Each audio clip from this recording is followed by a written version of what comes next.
শুধুমাত্র স্ত্রীর সঙ্গে মিথ্যা কথা বলা জায়েজ আছে এক হাদিসে নবী আলাইহিস সালাম বলেছেন, আর সেটাও কোন মিথ্যা?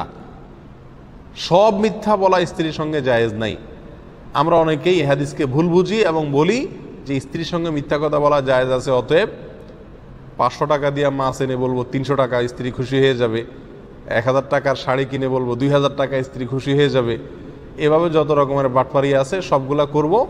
এরকম যদি মিথ্যা আপনি বলতে থাকেন, এক সময় বিশ্বাস ভঙ্গ হয়ে যাবে, আস্থা নষ্ট হয়ে যাবে, স্বামী স্ত্রীর মধ্যে ভুল বুঝাবুঝি তৈরি হবে। এভাবে মিথ্যা কথা বলার অনুমোদন দেওয়া হয় নাই।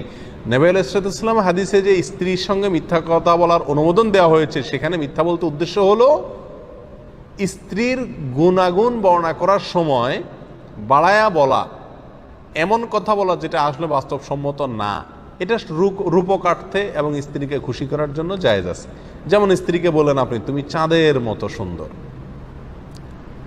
তোমার মতো সুন্দরী আমি আর জীবনে দেখিও না, আর হইতেও পারে না, অসম্ভব, তুমি আমার থেকে সবচেয়ে সেরা সুন্দরী। আপনার মনে যাই থাকুক, আপনি যদি এইভাবে তাকে বলেন খুশি করার জন্য, তো এই মিথ্যা কথা বলা জায়েজ আছে।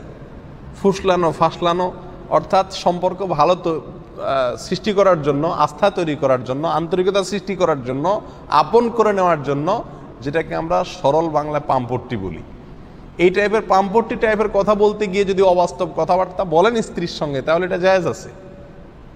স্ত্রীর সঙ্গে সব ধরনের মিথ্যা কথা বলবেন, হ্যাঁ, লেনদেনে, অন্যান্য সাধারণ কায় কারবারেও স্ত্রীর সাথে মিথ্যা কথা বলবেন, আর মিথ্যা তথ্য দিবেন, মিথ্যা আশ্বাস দিবেন, মিথ্যা কথা বলবেন, এটা জায়েজ নাই।